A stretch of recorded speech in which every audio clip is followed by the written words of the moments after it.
Hello, இன்னைக்கு நாங்க பழங்கிழங்கு எப்படி அவிக்கிறதுன்னு பார்க்கலாம்.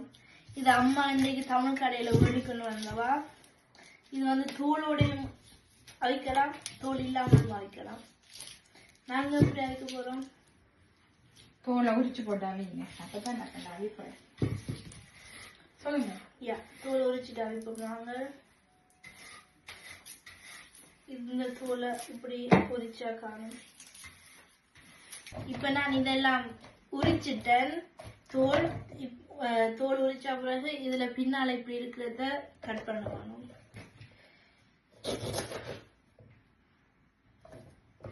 நான் இப்ப புட்டு பானைக்குள்ள இதுல அரைவாசிக்கு தண்ணி எடுத்து வச்சிருக்கிறேன். இத வந்து இப்படி உள்ளுக்குள்ள வைக்க வேணும். எல்லாத்தையும்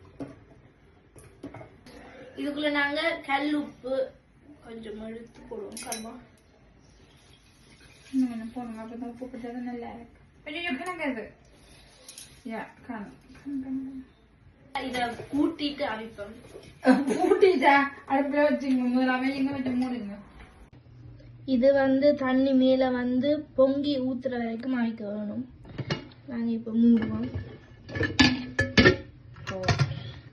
அவிஞ்ச பிறகு பார்க்கலாம். அவிஞ்சிட்டா? ஓ, இது இப்ப அவிஞ்சிட்டு அவிந்த நான் பாக்குறேன். பார்த்தா இதுல இப்படி பார்த்தா தெரியும் அவிஞ்சிட்டா இல்லையாண்டு. கிழங்கு எடுத்து பிரிச்சு போட்டு உள்ள இருக்கிற கீத்தை எடுத்து. ஆனா இது அவிஞ்சிட்டு. இது வந்து ஒரு மணித்தியானமா இதுக்குள்ளதான் இருக்குது. முத முறை எனக்கு நான் தெரிஞ்சேன்.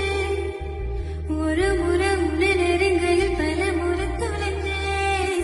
கொஞ்சலும் கொஞ்சாயோ மிஞ்சலும் மிஞ்சாயோ என் மனம் பஞ்சாயோ பறக்கும் செல்லாயோ சின்ன சின்ன நேரங்கள். இது வந்து இப்படி இப்படி இருந்தா இது வந்து அவிஞ்சிட்டு நிறத்தில் ஓவியமாய்